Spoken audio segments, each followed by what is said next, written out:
Hello, hello, hello there. I hope you're well. This is Nicole M. Louie, the Social Worker Strategy Mentor. Today, I'm going to be talking about how you can recover money that is owed to you if you are a semi or fully independent social worker and you have not been paid. This is how you recover money. And this is really good for you also if you are a social worker that's just getting into independence and have just set up. And these are things that you want to know. This is part of credit control. This is a huge one that I come across often when I'm speaking with social workers that come to me for support, and even just generally talking with even some of my friends who are semi-independent and thankfully they've got a full-time job, but the work that they are doing on the side as a semi-independent, they are sometimes not receiving the money that's owed to them when they've done the work and they've submitted the invoice. So I'm going to show you how, tell you exactly what you need to be doing. So get a pen and paper. I'd love to know where you are live, where you're joining me from as you watch this live stream, whether you're in the comments watching the replay or whether you're live, please let me know. And if this is something that as a social worker you are struggling with and you want some specific support and help to really review the structure of your business and ensure that you're plugging the gaps, understanding how to get money up front. Because when I was independent doing that kind of work, when I did any reports or assessments, which was for solicitors and lay people, I always ensured that I had my money up front, even when I was working and pitched programs to colleges and schools. I got my money up front, right? So you have to understand how to do these things, how to negotiate it, and ensure that you're getting paid your worth, and make sure that you're getting paid for the work that you're putting in. So if that's something that you'd like help with, please DM me the word launcher money, so that I know it relates to that specifically, and we can jump in a call and think about how you can get some support from me. So as I said, the reason why I'm doing this live stream is because a lot of social workers lack the understanding of how to negotiate, how to actually ensure that they are getting paid upfront, and how to, if they haven't been paid and okay, they've agreed to get paid after the fact, when money doesn't come through, they oftentimes feel embarrassed and they feel nervous and scared because they're frightened that it's going to tarnish or negatively impact the working relationship. But the reality is the working relationship has already been impaired because they don't respect you enough to pay you and meet the standards of the contract, like they're in breach of the contract, and they haven't thought about how that impacts your cash flow, how that impacts you being able to just do basic things.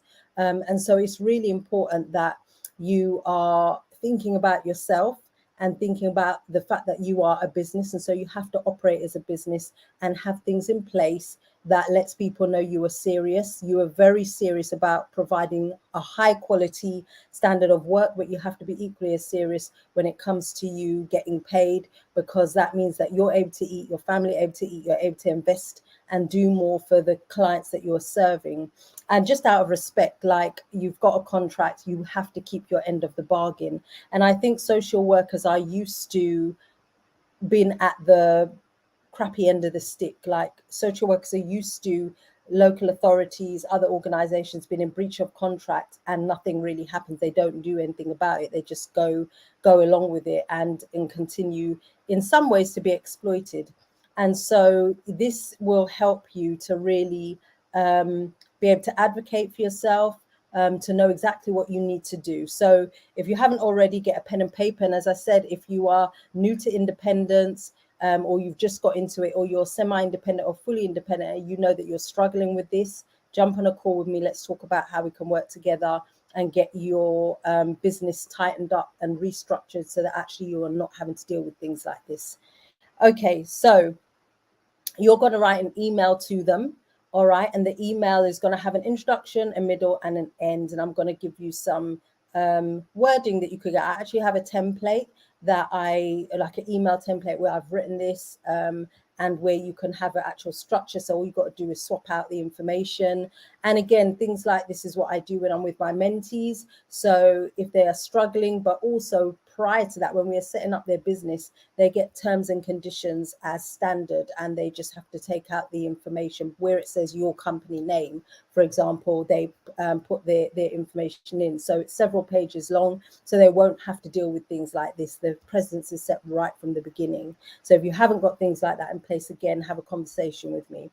Okay, let's get into it. So first of all, you're going to send this email to the HR department or the procurement department, or the brokerage team, and you're going to make sure you copy in the service manager. And depending on how long this has gone on for, like some social workers have come to me and said it's been months since they've been paid, you want to CC in the director to let them know that you're really serious, right?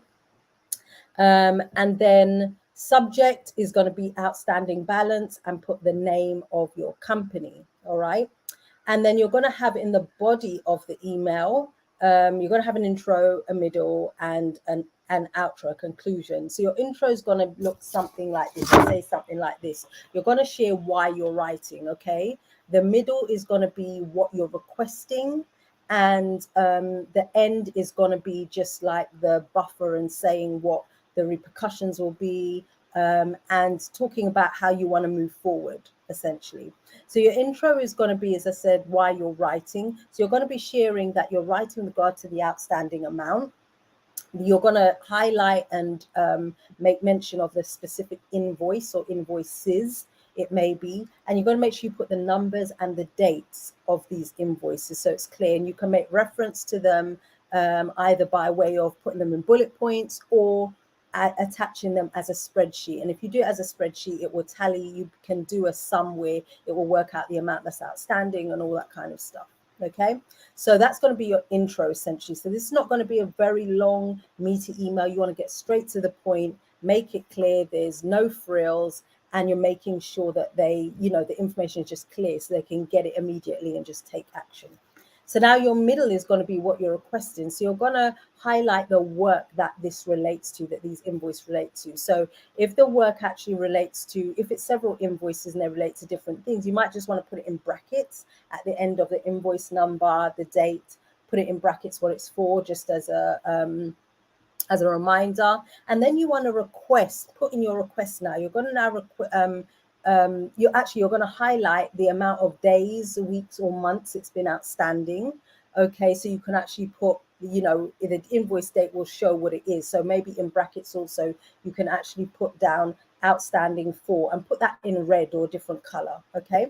And then you're going to actually make your request. So you're going to request that this is paid within 7 days. And you can put in brackets the actual date as a deadline.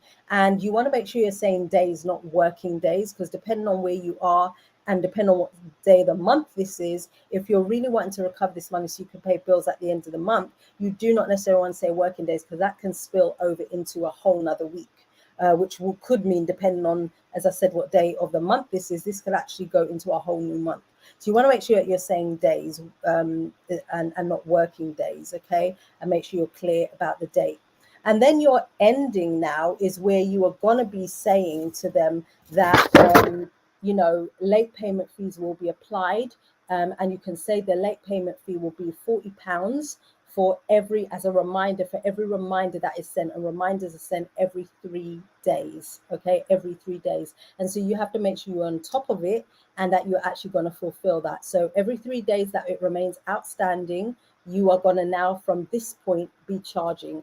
And bearing in mind that for some of you, it's weeks or months that this has been outstanding. And so already you should have, you should already be kind of claiming damages. And if it's during a time where you didn't get paid at the end of the month, and you incurred late payment fees, all of those things are things that you may wish to include and give them a tally that actually this is money that I've been out of pocket. This needs to be remunerated also. And so you let them know also that there is going to be a £40 charge, admin charge, for every 3 days that the invoice remains outstanding. So if you've got several invoices, again, that is, several times that amount. Okay. And so let them know also that to avoid legal action, please ensure that you resolve this matter as a matter of urgency. And you want to end it by just appreciating their custom and saying that you're looking forward to working with them in the future, and value the work that you're able to provide to their clients, and you hope that you can move forward in a really positive way.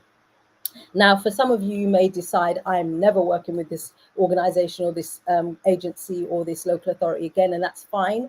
But, you want to make sure that it's polite, it's as friendly as can be, and that it's, respectful also, but firm.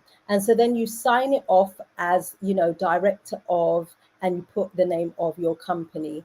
Okay, because again, especially if it's a limited company, you are a separate entity, so you're signing on behalf of the company as a director.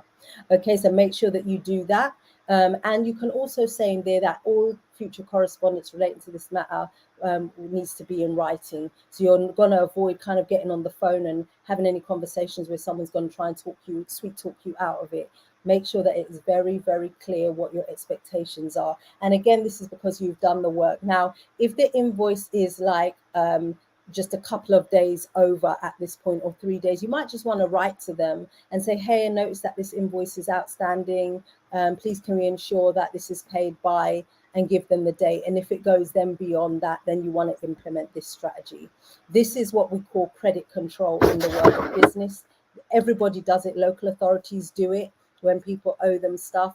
And so it has to be understood. You might feel really bad or feel, oh, I can't do that. I kind of know this person, but respect has to go both ways. And at the end of the day, you are a way smaller entity. You don't have a legal team. You don't have a HR team. You don't have a senior management team. It's likely just you and your accountant. Okay. And so they have to respect. You have to tell people how much you want them to respect you and how you want them to treat you.